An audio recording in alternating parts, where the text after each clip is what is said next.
آج کی شب میں قرآن عظیم کے 17 پارے مکمل ہو چکے۔ اللہ عز و جل بقیہ قرآن عظیم کو صحیح تجوید سے پڑھنے اور آپ سب کو سماعت کرنے کی توفیق عطا فرمائے۔ آج ہم نے سورہ انبیاء اور سورہ حج کی تلاوت کی ہے۔ انبیاء یہ نبیوں کی جمع ہے، نبی کی جمع ہے۔ اس میں اللہ عز و جل نے کئی انبیاء اکرام علیہ السلام کا ذکر فرمایا، خصوصیت کے ساتھ سیدنا ابراہیم علیہ السلام اور حضرت ایوب علیہ السلام کے حالات بیان فرمائے، اور حضرت یونس علیہ السلام کے متعلق بھی۔ انبیاء اکرام علیہ السلام کے متعلق اسلامی عقیدہ ہمارا یہ ہے کہ نبی ہوتے کون ہیں؟ نبی کون ہیں؟ کیا وہ آسمانوں سے آتے ہیں یا کوئی الگ مخلوق ہیں؟ نہیں، بلکہ وہ انسانوں میں سے ہی ہیں، مگر یہ کہ اللہ تعالیٰ ان کو چن لیتا ہے اور پیدائش سے لے کر ان کی وفات تک مولا ان کو ہر عیب سے اور ہر گناہ سے پاک رکھتا ہے۔ اور نبیوں کو ہی معصوم کہا جاتا ہے۔ معصوم کا جو لفظ ہے یہ نبیوں کے لیے ہے اور فرشتوں کے لیے ہے۔ عصمت یہ عربی کا لفظ ہے۔ لہٰذا ہمارا عقیدہ یہی ہے کہ انبیاء اکرام علیہ السلام معصوم عن الخطا ہوتے ہیں، خطا سے ہمیشہ کے لیے وہ محفوظ ہوتے ہیں۔ معصوم اور محفوظ میں فرق ہے۔ معصوم وہ ہے جو کبھی گناہ کر ہی نہیں سکتا، محفوظ وہ ہے جس کے اندر گناہ کرنے کی طاقت تو ہے لیکن اللہ نے اسے بچا رکھا ہے، محفوظ ہے وہ۔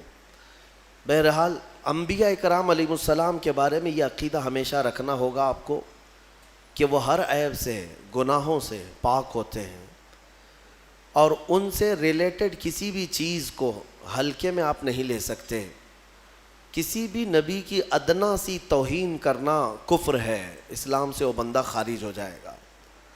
انبیاء اکرام علیہ السلام کے متعلق جو عقائد ہیں اس کو میں سرسری طور پر آپ کے سامنے رکھ رہا ہوں۔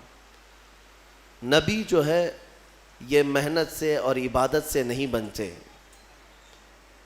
پرہیزگار ہو جائے تو نبی بن گئے، بہت زیادہ نمازیں پڑھی، بہت زیادہ اللہ کی بارگاہ میں دعائیں کی تو نبی بن گئے، نہیں۔ نبوت یہ کسب سے، محنت سے ملنے والی چیز نہیں ہے، بلکہ یہ اللہ کی عطا ہے، اور اللہ تعالیٰ نے روحوں میں ہی چن لیا کہ کس کو نبی بنایا جائے گا۔ ابھی دنیا میں آنے سے پہلے ہی جب وہ روحیں ہماری جہاں تھیں، اللہ تعالیٰ نے ان روحوں میں ہی منتخب کر لیا کہ یہ لوگ نبی بنیں گے اور دنیا میں جائیں گے۔ اور وہ آتے کیوں ہیں؟ ایک قوم میں کبھی نبی آئے، کبھی ایک خاندان میں آئے، کبھی ایک شہر میں، کبھی ایک ملک میں، جیسی ضرورت رہی ویسے نبی آئے۔ اور نبیوں کا جو کام ہوا کرتا ہے وہ یہی ہے کہ بھولی بھٹکی قوم کو پھر سے اللہ کے راستے پر لے آنا، شرک سے، بت پرستی سے، کفر سے انہیں نجات دینا، اور ایک خدائے وحدہ لا شریک کی عبادت کی طرف انہیں مائل کرنا، یہ نبیوں کا اہم کام۔ اور ایک بات یاد رکھیں، آدم علیہ السلام سے لے کر میرے آقا صلی اللہ تعالیٰ علیہ وسلم تک جتنے نبی آئے، سارے نبیوں کا عقیدہ ایک ہی تھا، عقیدے میں کسی کے فرق نہیں۔ اللہ کے ایک ہونے میں سارے نبیوں کا اتفاق، قیامت کے قائم ہونے میں سارے نبیوں کا اتفاق، اللہ تعالیٰ کے فرشتے موجود ہیں اس پر سارے نبیوں کا اتفاق، تقدیر کے متعلق سارے نبی ایک ہی عقیدے کے مالک ہیں۔ ہاں، شریعتوں میں کچھ نہ کچھ بدلاؤ آتا رہا ہے۔ شریعت میں جو مسائل جینے کے ہیں، کچھ چیزیں کسی کے نزدیک حلال تھیں، کسی کے نزدیک حرام ہیں۔ پہلے کی امتوں میں کچھ چیزیں حلال تھیں، بعد میں حرام ہوئی۔ جیسے آدم علیہ السلام کی امت، ان کی اولاد تھی، بھائی بہن کا نکاح جائز تھا۔ کیوں؟ اس لیے کہ انسان تھے ہی نہیں، جو تھے انہی کی اولاد تھی، تو اب نسل کو بڑھایا کیسے جائے گا؟ انہی کی اولاد میں آج جو پیدا ہوتا لڑکا اور کل جو پیدا ہوتی لڑکی، یعنی حضرت حوا کو روزانہ ایک لڑکا اور ایک لڑکی پیدا ہوتے ہیں۔ یہ نسل انسانی کی ابتدا تھی، ایسے نہیں کہ 9 مہینے کے بعد پیدا ہوں گے۔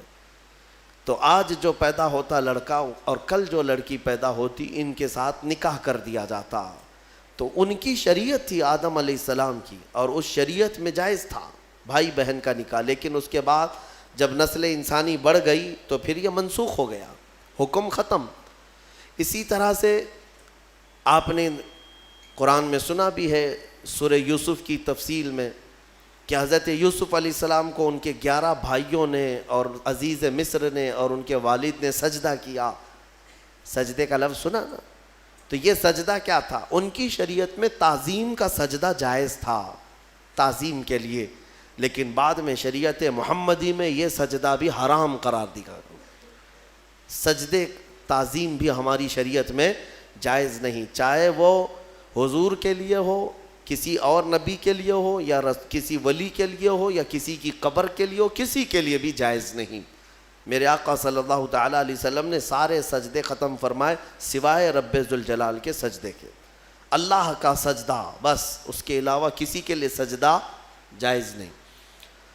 انبیاء اکرام کی شریعتوں میں بدلاؤ ہوتا رہا، کتابیں بدلتی رہیں، لیکن عقیدہ سب کا ایک ہی تھا۔ آدم علیہ السلام سے لے کر آج تک جو عقیدہ ہمارا ہے، یہ عقیدہ سب کا متفق ہے، ایک ہی ہے۔ یہ کتنے نبی آئے، ان کی صحیح تعداد تو اللہ اس کے رسول کو ہی معلوم، لیکن کچھ حدیثوں میں ایک فگر ملتا ہے، ایک روایت میں حضور اکرم صلی اللہ تعالیٰ علیہ وسلم کی حدیث میں ملتا ہے 1,24,000، اور ایک روایت میں 2,24,000۔ تو الگ الگ روایتیں آئی ہیں، صحابہ نے جو روایت کیا، اس لیے بزرگوں نے فرمایا، علماء نے فرمایا کہ صحیح تعداد تو اللہ ہی بہتر جانے، لیکن کبھی اگر کہنا ہوا تو یوں کہیں 1,24,000 کم و بیش کا لفظ ہم استعمال کرتے ہیں۔ کیوں؟ کم بھی ہو سکتے ہیں یا زیادہ بھی ہو سکتے ہیں، لیکن سب پر ہمارا ایمان ہے۔ لیکن یہاں ایک عقیدہ سنتے جائیے، اللہ کا نبی آپ کس کو کہیں گے؟ کسی کو بھی اللہ کا نبی کہنے کے لیے نام کے ساتھ آپ کو قرآن میں اس کا نام ہونا چاہیے یا رسول پاک سے سنا ہوا ہونا چاہیے۔ حضرت ابراہیم علیہ السلام نام کے ساتھ نبی ہم جانتے ہیں کہ نہیں؟ کیونکہ ان کا نام قرآن میں بھی آیا ہے اور حضور کی زبان پر بھی آیا ہے۔ اسماعیل علیہ السلام، موسیٰ علیہ السلام، عیسیٰ علیہ السلام، داؤد علیہ السلام، سلیمان علیہ السلام، یہ انبیاء وہ ہیں جن کے نام قرآن میں آئے اور احادیث میں بھی آئے۔ کل 26 نبیوں کے نام قرآن میں آئے۔ کتنے؟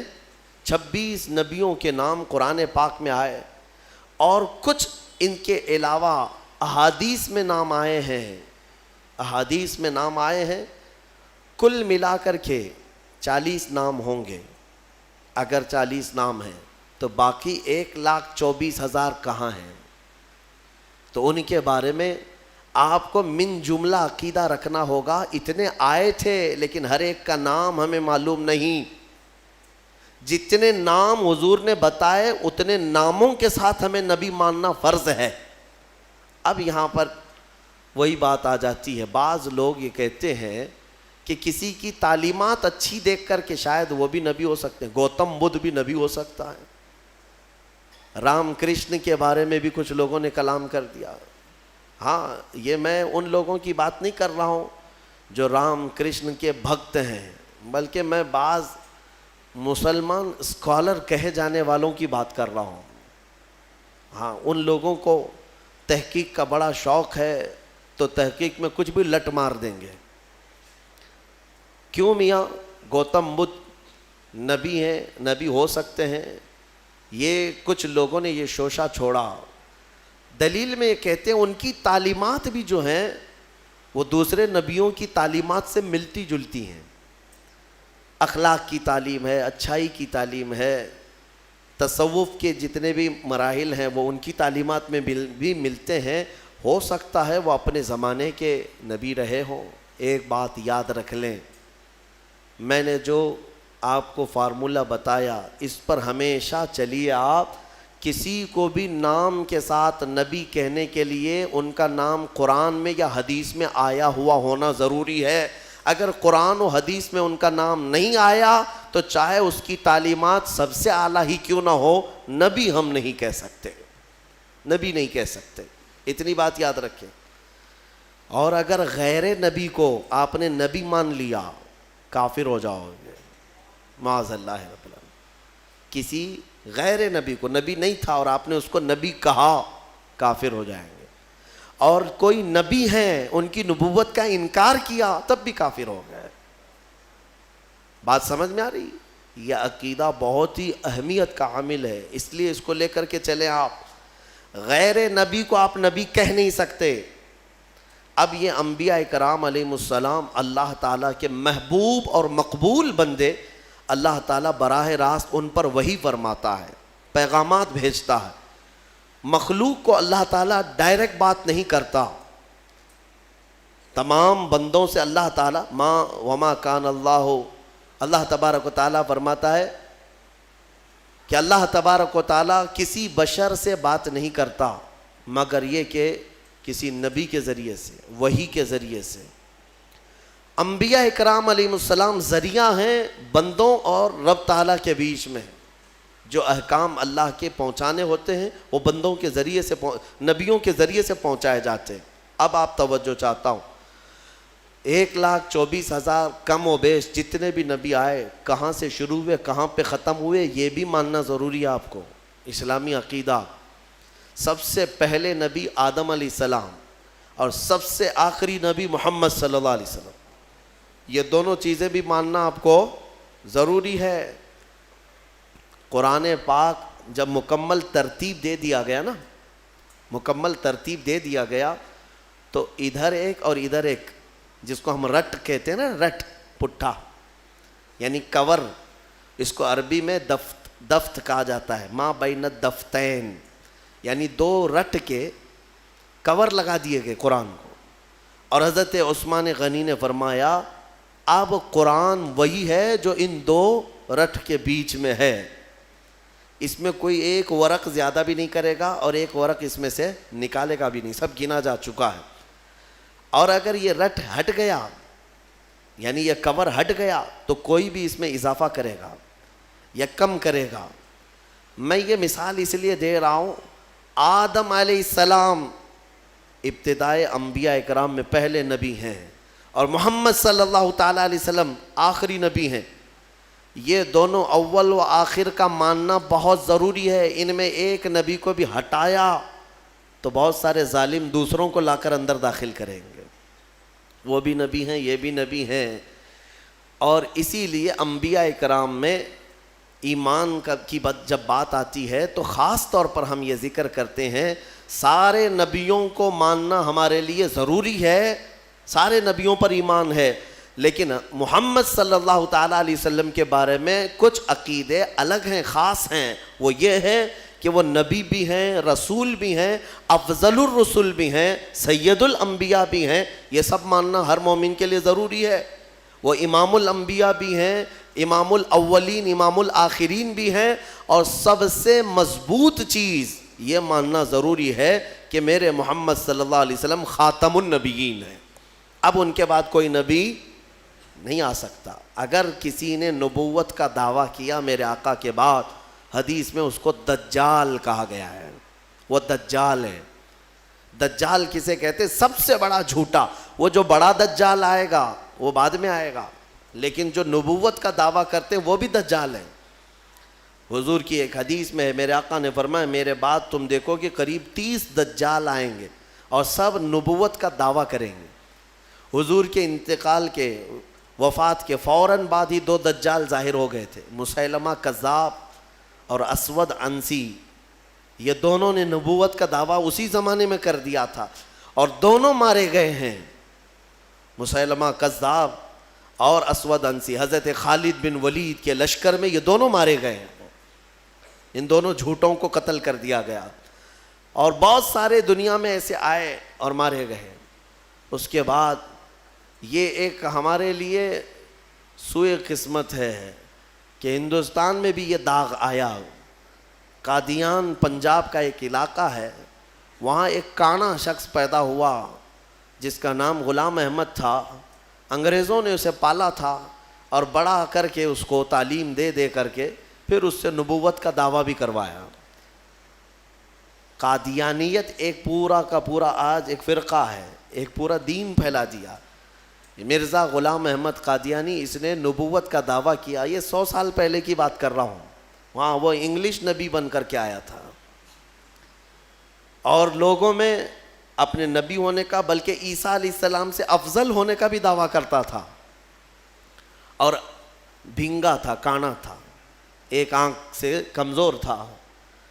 عیسیٰ علیہ السلام کے بارے میں تو ہے کہ وہ مادر ذات اندھوں کو شفا دیا کرتے تھے، اور یہ غلام احمد خود ہی کانا تھا، اپنی آنکھ درست نہیں کر سکا، اور کہتا ہے میں عیسیٰ سے افضل ہوں، عیسیٰ علیہ السلام سے افضل۔ اس کے بھی کچھ ماننے والے ہو گئے، آج انہوں نے نام الگ رکھ لیا ہے، احمدی جماعت۔ قادیانی کہیں گے تو جلدی پہچان لیں گے سارے لوگ، تو جماعت احمدیہ، احمدی جماعت، اور یہ کہتے ہیں ٹرو اسلام، سچا اسلام یہی ہے۔ ان خبیثوں نے انٹرنیٹ پر ایسی بھرمار رکھی ہے کہ جب بھی کوئی اسلام سرچ کرنے پر جاتا ہے بھولا بھالا نوجوان، تو سب سے پہلے ان کی ویب سائٹ اتر جاتی ہیں۔ اسلام کے نام پر انہوں نے جال پھیلا رکھا ہے، اتنی روایتیں گڑ گڑ کر کے نئی نئی باتیں بنا کر رکھا ہے۔ اسی لیے میں نوجوانوں سے کہتا ہوں ہمیشہ کہ سارا دین انٹرنیٹ سے مت سیکھو، ہاں کچھ معلومات ضرور اس میں ہو جائیں گی، لیکن کراس ویریفیکیشن کے لیے ضرور علماء سے رابطہ کیا کریں کہ یہ صحیح بھی ہے یا نہیں ہے، ورنہ ہم نے دیکھا ہے کہ گوگل والے بہت سارے چھوٹے چھوٹے راستوں میں پھنس جاتے ہیں، گوگل میپ پہ چلنے والے پھنستے ہیں، تو پھر یہ دین کا راستہ ہے، پتہ نہیں اس میں کہاں کہاں پھنسا دیا جائے گا۔ تو یہ غلام احمد قادیانی، اس نے جھوٹی نبوت کا دعویٰ کیا، اور اس نے یہ بھی دعویٰ کیا کہ میرے پاس فرشتے بھی آتے ہیں، انگلش میں وہی لے کے آتے ہیں، انگلش میں وہی لے کر کے آتے ہیں، اور اس نے کتابیں بھی لکھ دیں، 17-18 کتابیں لکھی، اور سب میں الگ الگ تعلیمات بھر دیا۔ جیسے حضور پاک صلی اللہ تعالیٰ علیہ وسلم کی حدیثیں ہیں، اس کو چرا چرا کر کے الگ الگ مضمون کی کتابیں لکھ دیا۔ آپ کو میں ایک بات بتا دوں، اس نے خود اپنے ہاتھوں سے کتاب لکھا ہے، جبکہ 1,24,000 کم و بیش جتنے نبی آئے، ان نبیوں کے بارے میں ایک روایت متفقہ ہے کہ کسی بھی نبی نے اپنے ہاتھ سے کوئی وحی نہیں لکھی، اسی لیے تو میرے آقا صلی اللہ علیہ وسلم نے بھی نہیں لکھا۔ اور اس بات کو لے کر کچھ جاہل یہ سمجھتے ہیں کہ حضور کو لکھنا نہیں آتا تھا، ارے نبیوں کی شان ہے وہ لکھتے نہیں تھے، کیوں؟ اس لیے کہ نبی کا حافظہ ایسا ہوتا ہے کہ اسے لکھنے کی ضرورت ہی نہیں ہوتی، ضرورت نہیں، ہاں لیکن لکھوایا جاتا تھا، حضور نے لکھوایا ہے صحابہ سے، اور یہ مردود تو خود ہی لکھتا تھا، ساری کتابیں خود ہی لکھا، اور پھر بعد میں مارا بھی گیا، ختم بھی ہو گیا۔ انہوں نے ایک گند پھیلا رکھی ہے، فرشتوں کا نام بھی ٹیسو ٹیسو میسو میسو، نہ جبرائیل نہ میکائیل نہ اسرافیل نہ اسرافیل، ٹیسو ٹیسو میسو میسو، جو وہی لے کر کے آتے تھے۔ نعوذ باللہ من ذالک، انہوں نے ایک دین کو مذاق بنایا۔ اس طرح کے اور بھی جھوٹے نکلیں گے، نبوت کا دعویٰ کریں گے تو فوراً پہچان لینا کہ یہ ہمارے زمانے کا دجال ہے۔ دجال کہتے ہیں سب سے زیادہ جھوٹ بولنے والا، سب سے زیادہ جھوٹ بولنے والا، اس کو کیا کہتے ہیں عربی میں؟ دجال۔ اور دنیا کا سب سے بڑا جھوٹ کہ حضور کے بعد کوئی نبی پیدا ہوگا، یہ دنیا کا سب سے بڑا جھوٹ ہے، اور جس نے کہا وہ دجال ہے۔ اور ابھی فی زمانہ ہمارے ہاں جو دجال ہے وہ ہماری کرنٹ میڈیا ہے، میڈیا، نیوز کے اینکر، یہ تقریباً یہ دجال کے چیلے ہیں، یعنی چھوٹے چھوٹے دجال ہیں، کیونکہ جھوٹ جتنا زیادہ بولتا ہے عربی میں اس کو دجال کہتے ہیں۔ دجل عربی کا لفظ ہے حقیقت کو چھپا دینا، حقیقت کو چھپا دینا۔ ہاں یہ کہیں گے گھر چوری ہو گیا، دیکھا ہے چور سامنے سے جا رہا ہے، نہیں میاں وہ تو لومڑی نے چوری کیا ہے، اور پوری دنیا کو باور بھی کرا دیا جائے گا لومڑی نے چوری کیا ہے۔ یہ جو دجل ہے اس کو دجال کہتے ہیں، یہ جھوٹ۔ بہرحال انبیاء اکرام علیہ السلام کے متعلق یہ عقائد آپ کے ذہن نشین رہیں کہ یہ بہت ہی اہمیت کے حامل ہیں۔ نبوت کے متعلق جو عقائد ہے، اے میرے عزیزو، اس میں کبھی گمراہی نہ آئے۔ ابھی ماضی میں 4-6 مہینے پہلے ہی ہم سے کچھ لوگ بار بار مطالبہ کر رہے تھے کہ ایک ہندوستان میں کوئی رام پال نام سے شخص ہے جس نے تعلیمات وغیرہ کے ذریعے سے اپنے آپ کو یہ ثابت کرنا شروع کیا کہ محمد کے بعد میں آخری نبی ہوں. تمہارا کیا تعلق ہے نبوت سے؟ ادھر کیوں آ گئے؟ وہ انت بھکتی زیادہ اچھی ہے تمہارے لیے، وہیں پر رہتے. لیکن اس کے چیلے بار بار مجھے کہتے ہیں کہ ہمارے ساتھ بھی مباہلہ کر لو، ہمارے ساتھ بھی مقابلہ کر لو. میرے عزیزو، یہ منہ لگانے کے بھی قابل نہیں ہے. نبی پاک صلی اللہ تعالیٰ علیہ وسلم کے بعد آج بھی یہ موجود ہے. وہ کہتے ہیں کہ نبوت جو ہے ابھی بھی چل رہی ہے اور ہم آخری نبی ہیں. بہت سارے اس طرح کے فتنے آئے. میرے عزیزو، ایک اور فتنہ جنم لیا ہے انٹرنیٹ کی سرزمین پر، گوہر شاہی فتنہ. گوہر شاہی، لوگ اس کو دیکھ کر کے اس کی تعلیمات سے متاثر ہو جاتے ہیں. تصوف کی بڑی بڑی باتیں کرتا ہے ایک شخص اور لوگوں کو گمراہ کرتا ہے. کبھی نفس کی باتیں، کبھی نماز کی باتیں، کبھی معرفت کی، کبھی طریقت کی. بھولے بھالے مسلمان یہ سمجھتے ہیں کہ اس سے زیادہ علم کس کے پاس ہے. اے میرے عزیزو، اس سے بھی زیادہ تعجب کی چیزیں تمہارے پاس آتی رہیں گی. حضور پاک نے بہت پہلے ہی بشارت دی ہے کہ ایسی جماعتیں آئیں گی. تمہیں پتہ نہیں ان کے چھپے ہوئے عقیدے. یہ گوہر شاہی فتنہ کیا ہے؟ یہ اپنے ایک پیر کو مانتے ہیں جس کو یہ کہتے ہیں کہ وہ رب الارباب ہے، معاذ اللہ، یعنی تمام خداؤں کو بھی پالنے والا ہے. وہ پتہ نہیں کون سے خداؤں کو پالنے والا ہے، لیکن ان کا عقیدہ یہ ہے کہ وہ رب الارباب ہے. یہ لفظ ہے، میں نے سنا ہے. کھلی ہوئی، یہ کھلا ہوا ارتداد ہے. ان کا اسلام سے بھی تعلق نہیں اور لوگ اس کو تصوف کا بادشاہ سمجھے بیٹھے ہوئے ہیں. کہتے ہم کو سیدھا راستہ مل گیا. بلکہ میں نے ان کے فتنوں میں یہ تک سنا ہے، وہ کہتے ہیں اس زمانے میں اگر کوئی لا الہ الا اللہ کلمہ پڑھتا ہے تو وہ کھلا شرک کرتا ہے. اب یہ کلمہ نہیں چلے گا، گوہر شاہی کلمہ چلے گا، اس کے پیر کا کلمہ چلے گا. نعوذ باللہ من ذالک. نبوت کا بھی قریب قریب دعویٰ انہوں نے کیا ہے. اور جانتے ہیں یہ گوہر شاہی جو ایک فرقہ ہے، ریاض نام سے کوئی ان کا گرو گھنٹال ہے، اس کو اس بڑی پیمانے پر مانتے ہیں کہ یہ تسبیح میں کیا پڑھتے ہیں؟ ہم تو سبحان اللہ کہتے ہیں، وہ سبحان الریاض کہتے ہیں. نعوذ باللہ من ذالک. میں بھولے بھالے سنی مسلمانوں کو سمجھانا چاہوں گا کہ صرف جو دکھنے والی چکا چوند ہے اس پر مت چلے جانا. ان کا چھپا ہوا زہر اتنا خطرناک ہے کہ تم بے ایمان ہو جاؤ گے، کفر کی موت مر جاؤ گے، تمہیں پتہ بھی نہیں چلے گا. ہو سکتا ہے 90 باتیں ان کی اچھی لگتی ہوں، تصوف کی، طریقت کی، معرفت کی، لوگوں کو کا دل موہ لیتی ہیں باتیں.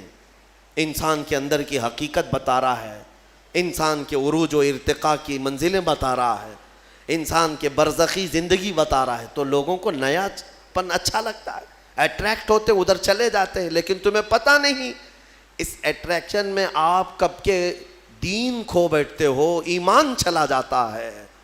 جو شخص دنیا میں اپنے پیر کو یہ عقیدہ رکھتا ہو کہ یہ رب الارباب ہے، یعنی رب کو بھی پالنے والا ہے معاذ اللہ، اور یہ عقیدہ رکھتا ہو کہ تسبیح اسی کی پڑھی جائے گی، اور یہ عقیدہ رکھتا ہو کہ کلمہ اس زمانے میں لا الہ الا اللہ پڑھنا کھلا شرک ہے، نعوذ باللہ، پھر اس کا دین اسلام سے کیا تعلق ہے؟ یہ یہودیوں کے پالے ہوئے وہ لوگ ہیں جو اسلام کو پڑھتے ہیں اور اسلامی لباس پہن کر کے ہماری جماعتوں میں آتے ہیں. لہٰذا میں سب کو الرٹ کرنا چاہوں گا، اس فتنے سے اپنے آپ کو بچاؤ. میں بہت دور دور جا کر کے دیکھا، چھوٹے چھوٹے علاقوں میں صرف انٹرنیٹ کو دیکھ کر کے لوگ اس کے مرید ہو گئے، اس کے گرویدہ ہو گئے، اس کے پیچھے ہو گئے. کسی وقت انشاءاللہ العزیز میں پورا آپریشن کروں گا اس کا، اس لیے کہ میں بہکتے ہوئے کئی لوگوں کو دیکھا ہے. بہرحال آج سورہ انبیاء کی ہم نے تلاوت کی. مختصراً میں عرض کروں، حضرت سیدنا ابراہیم علی نبینا علیہ الصلاۃ والتسلیم کا ذکر یہاں پر ہے. وہ جو آپ کے بچپن میں واقعہ پیش آیا کہ آپ تنہا اپنی آبادی میں تھے جو اللہ کی عبادت کرتے تھے. باقی سب کے سب وہاں پر بتوں کی پرستش والے، کچھ ستارہ پرست تھے، کچھ سورج کے پوجا والے تھے۔ ان سارے مشرکین کے بیچ میں تنہا ابراہیم علیہ السلام ہیں جو اللہ رب العزت کی عبادت کرتے اور لوگوں کو بلاتے بھی تھے کہ اس دین کی طرف آؤ۔ سگے چچا کو بلایا آزر جو مشرک رہا، حضرت ابراہیم علیہ السلام کی دعوت پر وہ نہیں آتے۔ بتوں کا تو ایک بہت بڑا میلہ لگتا تھا، اتنے بڑے وہاں پر تراشے ہوئے ان کے اپنے خدا تھے جن کے پاس منتیں مانگی جاتی، اعتکاف کرتے، نظر و نیاز کرتے، اس زمانے کے جیسے طریقے تھے ان کے۔ ایک مرتبہ ایسا ہوا کہ وہ لوگ پورے کے پورے گاؤں کے باہر میلے میں گئے تھے اور گاؤں میں کوئی نہیں تھا، ابراہیم علیہ السلام اکیلے آئے یہ جھوٹے خداؤں کے پاس، کلاڑی اپنے ہاتھ میں لے کر ایک ایک کو مارتے اور گراتے چلے گئے، سب کو توڑتے چلے گئے اور ان سے کہتے بھی تھے کہ میں مار رہا ہوں، بچا لو اپنے آپ کو۔ کون بچاتا؟ وہ اپنے جسم سے مکھی نہیں ہٹا سکتے۔ پھر اس کے بعد سارے لوگوں کو زمین بوس کر کے بڑے بت کے گلے میں کلاڑی لٹکا دیا، جو سب سے بڑا تھا اس کے گلے میں کلاڑی لٹکایا اور واپس چلے آئے۔ شام کو جب لوگ آئے گاؤں والے، اپنے خداؤں کا یہ حشر دیکھا تو آگ بگولا ہو گئے۔ یہ سب ایسی درگت کس نے بنائی ان کی؟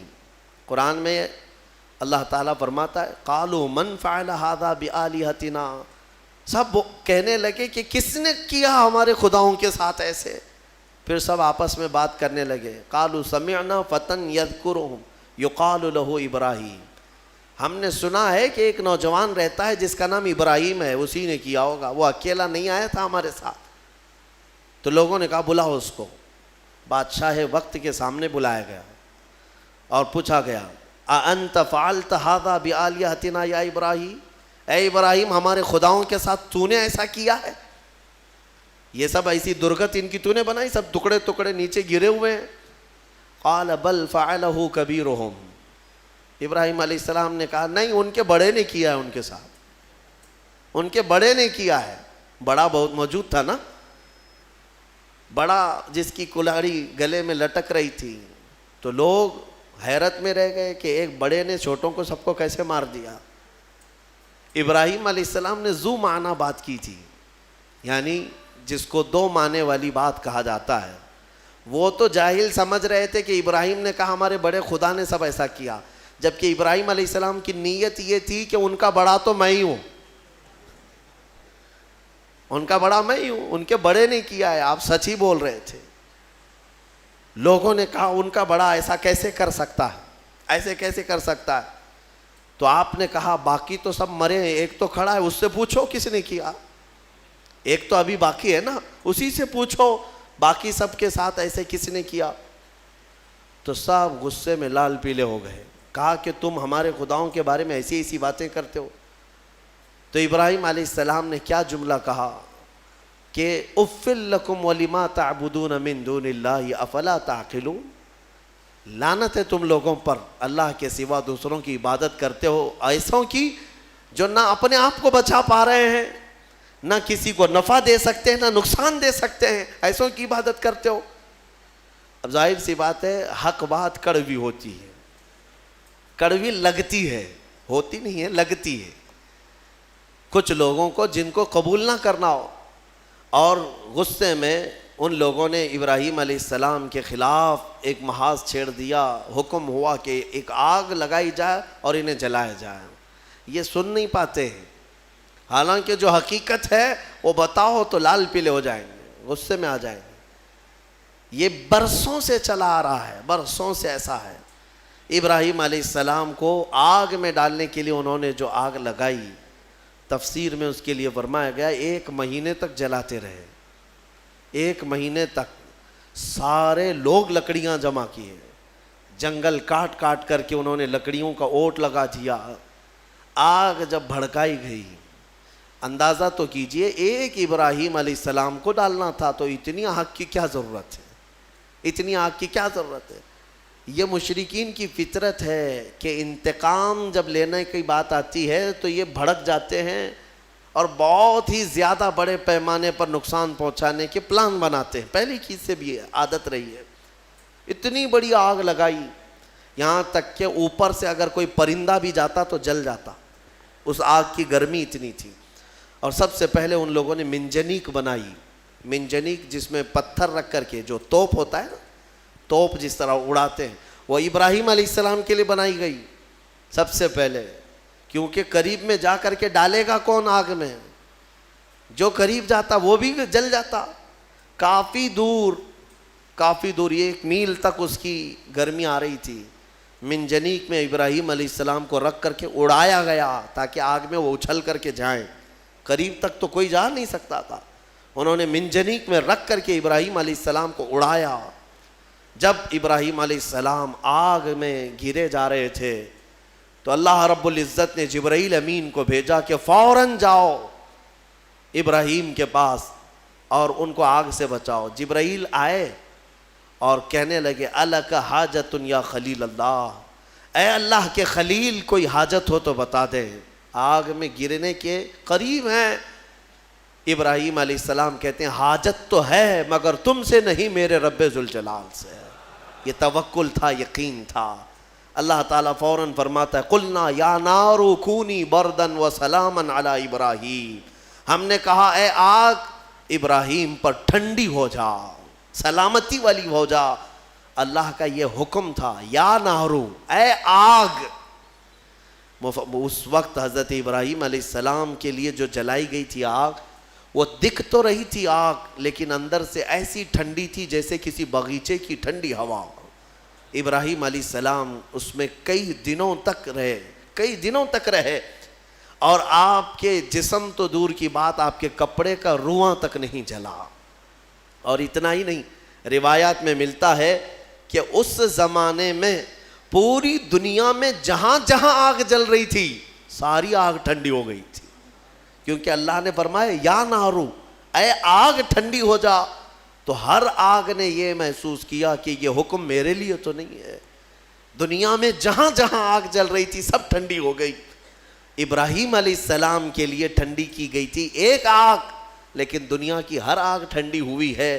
اسی لیے ہمارا یہ عقیدہ ہے کہ اللہ تبارک و تعالیٰ جب اپنے محبوب بندوں کی محبت میں رحمتیں اتارتا ہے یا ان کے آس پاس سے عذاب اٹھاتا ہے تو جو قریب میں ہوتا ہے سب کو بھی وہ برکت میسر آ جاتی ہے، وہ برکت مل جاتی ہے۔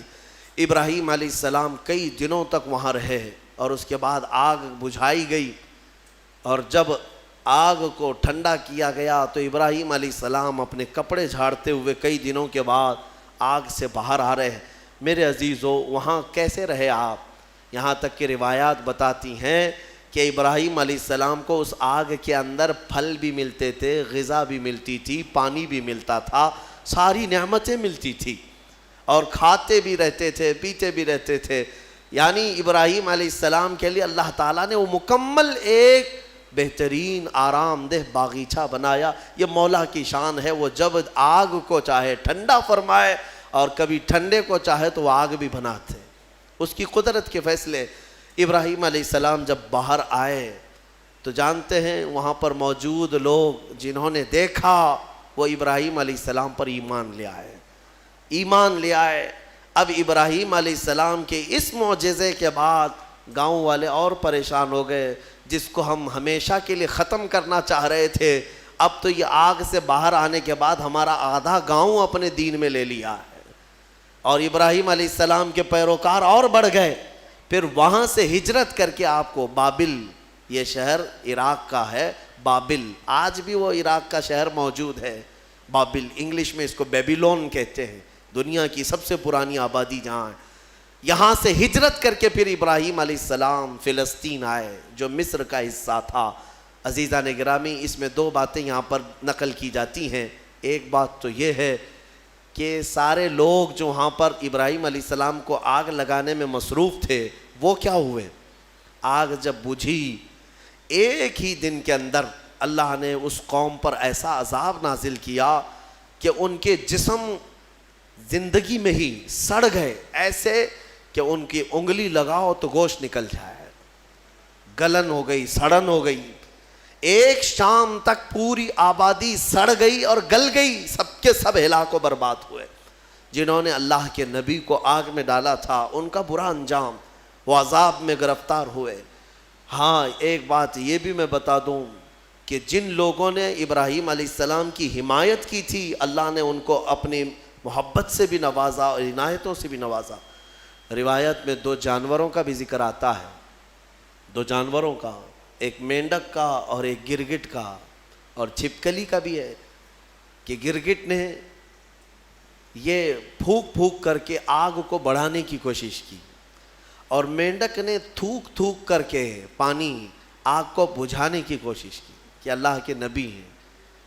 یہ آپ اندازہ کریں، گرگٹ کے پھونکنے سے نہ آگ بڑھنے والی ہے، مینڈک کے تھوکنے سے نہ آگ بجھنے والی، لیکن دونوں نے اپنے اپنے کاموں سے اپنی قسمت بنا لی۔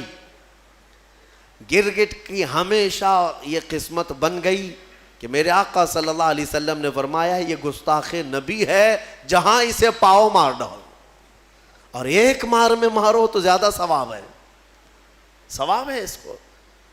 اور مینڈک کے بارے میں فرمایا خبردار اس کو کہیں دیکھو تو مارو مت، اس لیے کہ یہ اللہ کے نبی کی حمایتی ہے۔